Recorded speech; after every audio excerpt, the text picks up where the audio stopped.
kilalanin ng bagong player na kinuha ng Lakers sa si Louis King, pero bago yan, Jordan Poole nag-init kontra sa New York Knicks. Isa nga po sa pinaka nakakagulat na trade na nangyari sa nagdaang offseason ng CP3 to Jordan Poole trade.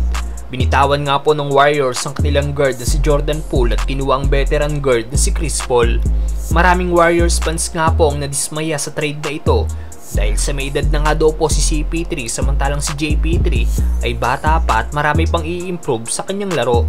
At ngayon nagpasiklab na nga po si Poole sa bago nitong team na Washington Wizards matapos na gumawa ito kanina ng 41 points, 5 rebounds at 6 3-point shots para pangunahan ng kanyang team sa pagkuha ng panalo kontra sa New York Knicks.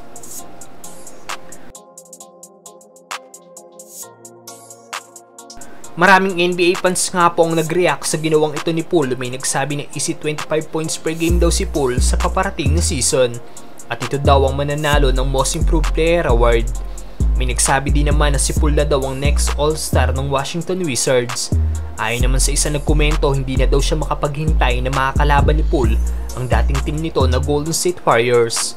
2 months pa nga pong magiging paghihintay ng mga fans ni Poole na makakalaban ang dating team nito dahil ang first matchup pa ng GSW at Wizards ay sa December 23 pa. Ang maganda pa dito sa home court ng Warriors sa magiging laban kaya sigurado magpapasiklab dito si JP3. Samantalang Lakers kumuha pa ng isang player bago magsimula ang regular season. Opisyal na nga po nag-sign sa Lakers ang forward na si Louis King. Kaya naman dalawa na daw ang hari sa Lakers bukod kay King James ngayon nadagdag pa si Louis King.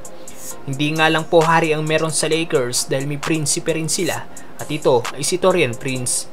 Si Louis King nga po ay nagpa-drop sa NBA noong 2019 kung saan nauwi lang siya sa pagiging undrafted.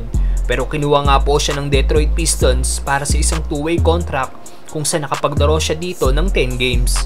At after ng 1-year stint niya sa Pistons, kinuha naman siya ng Kings para sa 2 years, 2-way contract din, kung saan nakapaglaro naman siya dito ng total of 16 regular season games. At ang huling NBA team na pinaglaruan niya ay ang Sixers, kung saan isang beses lang siya nakapaglaro para sa nasabing team, pero nakagawa nga po siya dito ng 20 points, 4 rebounds at 2 assists.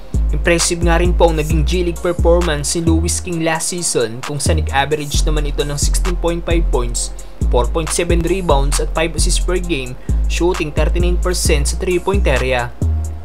Sa ngayon, puspusan na nga pong ginagawang paghahanda ng Lakers para sa kanilang last preseason schedule kung saan makakalaban nila ang Phoenix Suns bukas.